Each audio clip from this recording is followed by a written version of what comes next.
right, welcome to Highly Questionable. We got Clinton Yates and Izzy DeChambeau. Let's go, baby. What's your reaction to the NBA, MLB, and NHL all postponing their games in Minnesota yesterday? All right, so Sunday at a town just outside of Minneapolis in St. Paul, Dante Wright, 20 years old, was shot by a police officer who supposedly thought she was reaching for her taser and instead reached for the thing that really kills people. As a result, we saw yesterday the Twins canceled their game and the Wild and Timberwolves, who also had home games, followed suit. There's something we need to keep in mind here, though. The Wild seem to be pretty clear about why they canceled or postponed their game, rather. And that was because of security concerns. This doesn't seem to me to be one of these situations where you look at the teams and say, wow, they're thinking about the community and they're thinking about the players and their feelings as much as all this American expression that we're seeing in the streets in Minnesota. They don't want this pulling up to their doorsteps. I don't necessarily blame them for that fact, but I don't really take what happened as some broader thing about the level of concern that teams have for communities and the way that people are feeling right now. That seemed to be a pretty cynical move, and one that, again, I could easily understand be done. Credit to all the players and all the people who have taken a lot of lead in roles in trying to do better things and to bring attention to matters like these. But we need to be very careful and not try to turn everything into a Hallmark movie. This is one where they know if people want to get attention at a time like this, a great way to do it is to show up at the arena. And as badly as these teams may say they want to help these causes, they don't want to do that much. On the other side of that coin, you have the Vikings, who actually put out a statement that I thought was pretty forward in terms of what we hear from teams in general overall. And this is not the first time they've had to do that. I think overall, I look at this and I think about how athletes deal with this kind of pressure themselves. Remember what happened in the bubble in terms of when guys just stopped playing, everybody freaked out. Now, at least we accept that, to me, as a reasonable level of operation when something goes wrong in this country. And you look at a situation like Aaron Hicks, who plays for the Yankees. He went to Boone, the manager, and he said, I can't play today. Like, my head's not in the right place. And it's not something that we look at as considered foul the way that we once did back in the day. So if I'm taking anything positive away from this in terms of games being canceled, in terms of discussion we're having, is that we are now recognized as being able to chill, because sometimes the matters of America are bigger than the matters on the court, on the ice, or on the field. Yeah, Bo, I didn't even think about the reasoning for a team like the Wild, because my first thought when I heard it was, okay, good. The simplest of issues, the simplest of things can be done, and it's done. We are not playing games at a time where this is happening. And I understand the idea that, whether it be players, whether it be just black men across all of sports, looking at this and just having the conversation and just having to start a discussion or justify or hear people justify another death. Because, now not only do we have to worry about, running away or being in the wrong apartment or reaching for something, now you have to worry about a 26-year veteran of her police department making a fatal mistake. So, of course, you're going to run away in those situations, regardless of what you've done in the past. And so for all these players, for all these athletes, especially obviously the black athletes, to have to endure this and then go out and entertain people, it just doesn't seem like the right time. But if it is the people, if it is those, even the threat of uprising, of the threat of people coming out and doing things in these public settings, in these sports buildings, then great. Then something has taken over and made it way more important than sports. Because to me, it's just a tiring conversation to try to combine the two when really, like happened in Minneapolis and Minnesota yesterday, there shouldn't be games played in this situation. And see, where I'm torn about this is that something does seem to be changing, which is that the idea that somebody gets shot by the police in a situation like this, and there is video that I'll be honest with you, I have not seen because I stopped watching that stuff. But it seems to have been acknowledged, though, that the side of right is on the side of the person that got shot for what appears to be no reason, which is a change. We're not hearing nearly as much equivocating around the discussion as we had seen previously. But on the other hand, the thing that really matters in this case and a whole bunch of others isn't what's going on so far with this one. It's what's happening in that same area with Derek Chauvin, the officer who killed George Floyd. The issue is not simply that people get killed by the police, is that the police get away with it. You can take this thing to trial and still wind up being acquitted in spite of everything that your eyes might tell you. So good on these teams, because it seems to be, again, something like broadly corporate also, the understanding that, hey, what's going on is not cool. But the rubber's really meeting the road in terms of punishment on these matters. So, hey, shut these games down. There are good things that could come from it. But what's really going to matter is what happens on that verdict right there. And something tells me that they may have to cancel some games again after that. Absolutely. And if you talk to people in Minnesota, many of whom are friends of mine, and they'll tell you, white folks, black folks, all people tell you in between, they're scared. They shut down emergency services for like a week last summer. Police stations are being burned down outside of Minneapolis. And I think that's where the Wild sort of statement, it does fit in with the rest, in my opinion, because the security is a legitimate factor. That's a very real application of fear in most people's lives that they're not used to seeing. So when you hear people talk about security concerns, sure, that might sound a little bit rote, but it does actually make sense because it's more than just black folks that are scared about what's happening in Minnesota.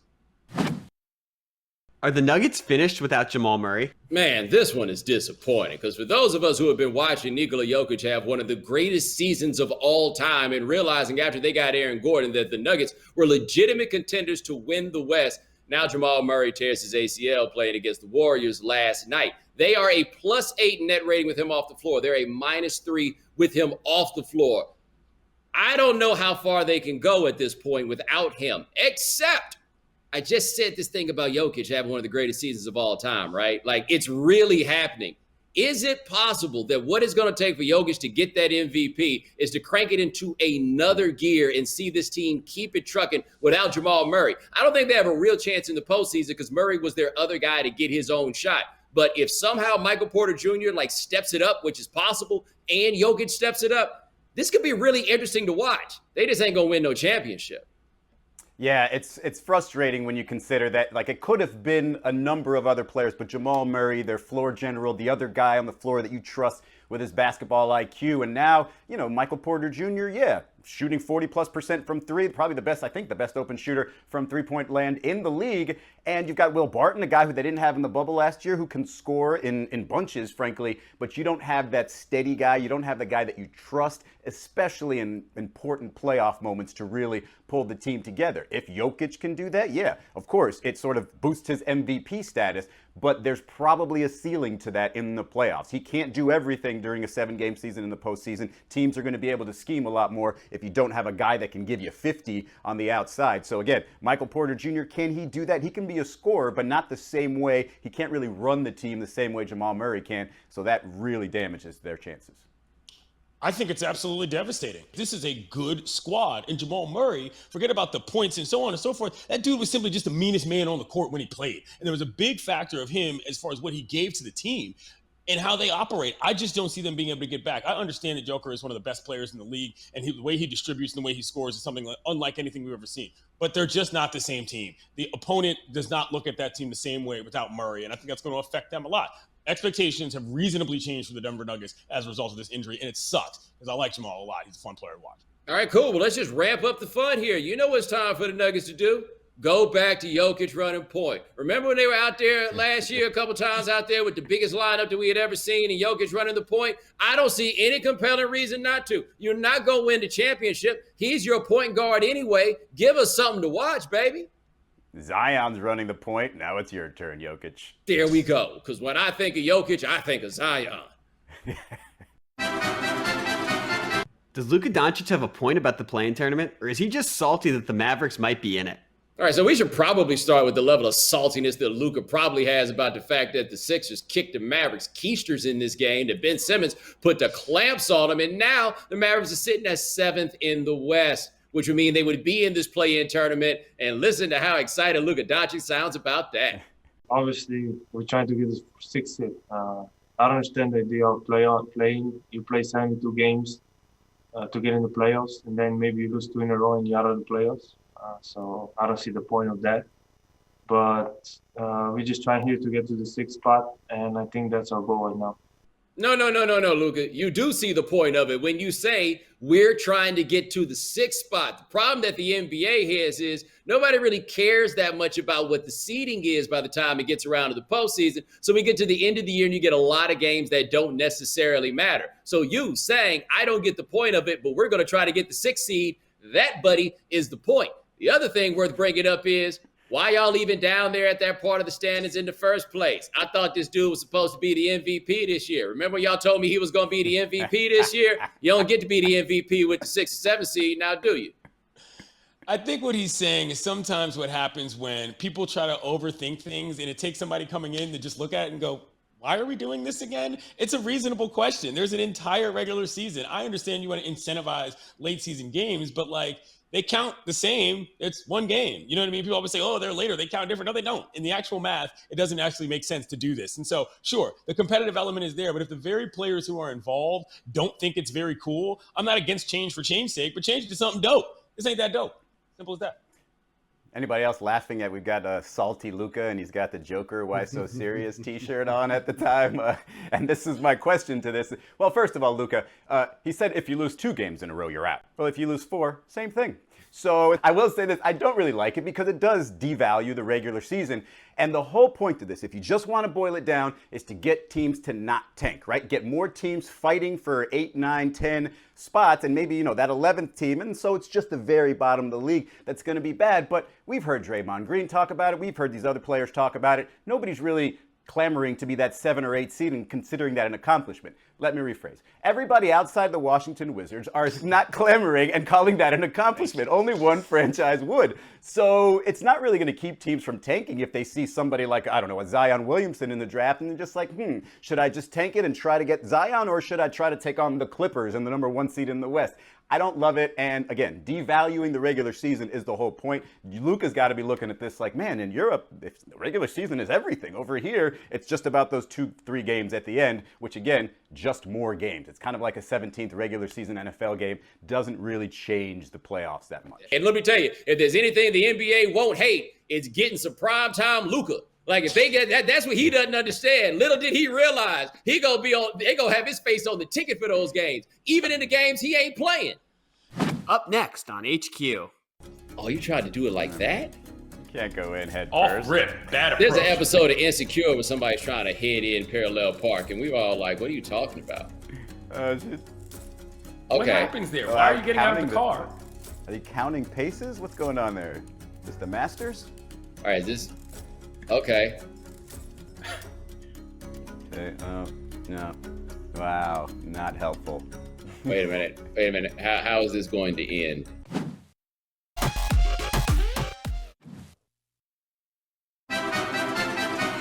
Do you question if Ben Simmons should be throwing shade at the Nets? Okay, so the Sixers and the Nets play tomorrow. Ben Simmons was asked the question about whether Sixers and Nets is the best rivalry in basketball. Not even the Atlantic Division, which it's not. But anyway, this is what Simmons had to say.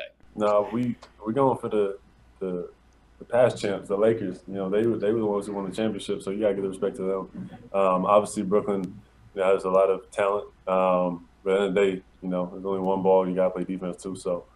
Ooh. First of all, I am always disappointed that he does not have an Australian accent, at least one that I can pick up on. It would make everything so much better about him. But number 2, he's kind of right about this, right? Like, it's definitely shade that he's throwing there, but we are taking as a given that the Nets are going to make the finals, and they would be one of the worst, if not the worst defensive team ever to manage to pull that off. I can't think of a team to get that far just outscoring people.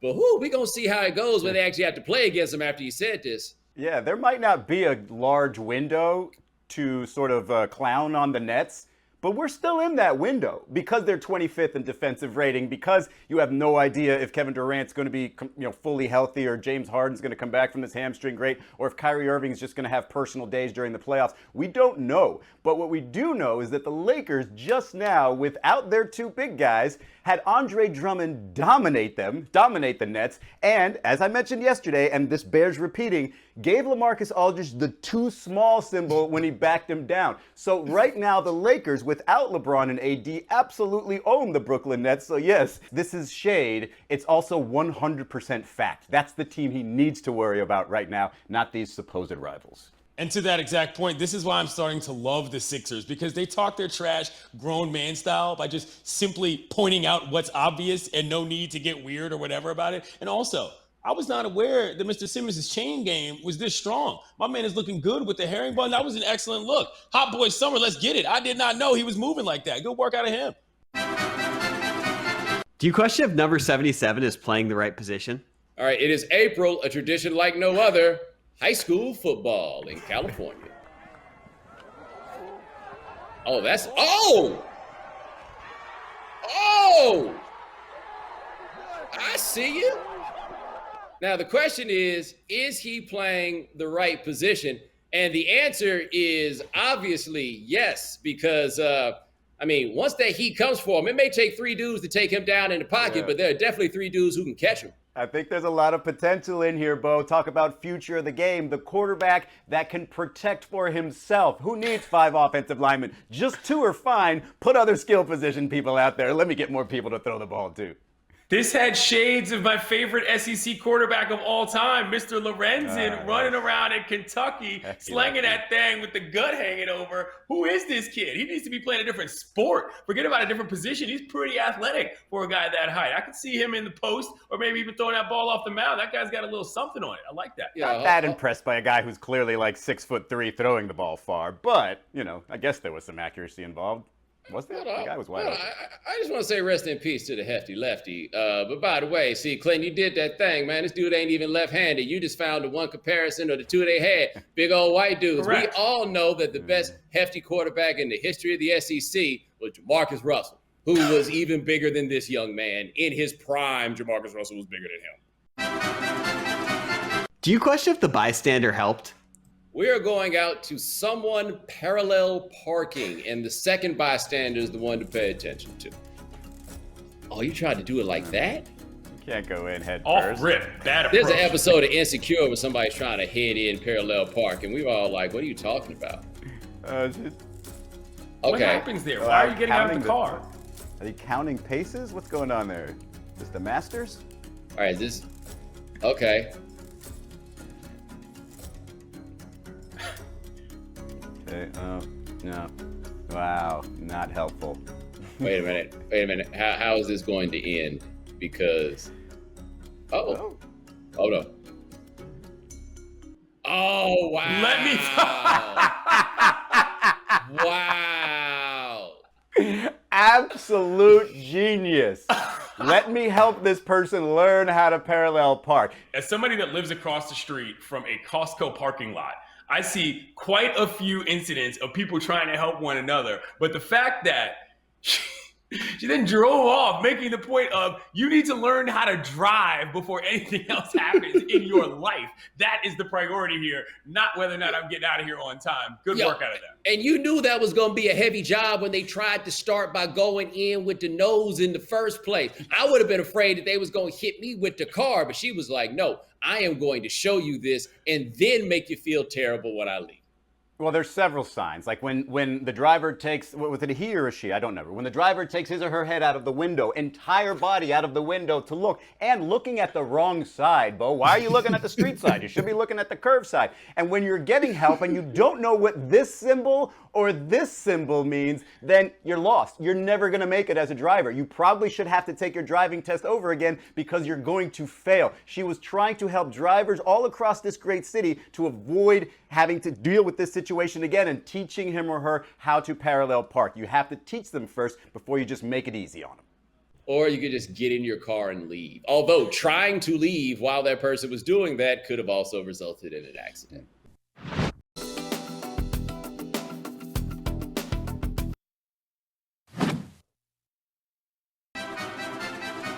Tonight at 10:10 p.m. Eastern, Rockies and Dodgers. All right, so Major League Baseball is trying to cut down on the use of foreign substances, like to throw pitches, not the other kind. Anyway, they try to shut this down. Trevor Bauer, eyes are locked on him as being like the Gaylord Perry of his day or something like that. I don't know. Here's Dave Roberts talking about it. My understanding is that umpires collect baseballs from all pitchers and balls that were in play to collect samples. And, that's kind of what I get from it. I just, hope that our player is not singled out. That's the one thing I want to guard against. Do you feel like he has been singled out? At this point, yeah. And why is that? Just because of the report? I don't know. Just kind of that's the only name I've heard floated around. If he is being singled out, you know why, Dave. Don't nobody like that guy. That's why. Izzy, are you intrigued? I am, but I have some questions for our baseball expert over here. Clinton, didn't Trevor Bauer try to call out the Houston Astros as a franchise for increasing their spin rate and questioning whether they were doing that in legal ways? So if you're doing that publicly and then get called out when you're being suspected, isn't that perfectly fair game? I would agree, but to Bo's point, the nobody likes you factor is huge here. He is a professional agitator. And so when things like this come up, yeah, buddy, your name's the one everybody's going to highlight on the list. To take that even farther, what he did was he went to his vlog to try to explain himself, and he did something that I don't like at all. He dry snitched on everybody else. He's talking about catchers have these kind of substances on their gloves. Third basemen have it. Why is it a big deal for me? I could have picked it up from some contract tracing. You don't got to bring nobody else into it, okay? If you have an issue with the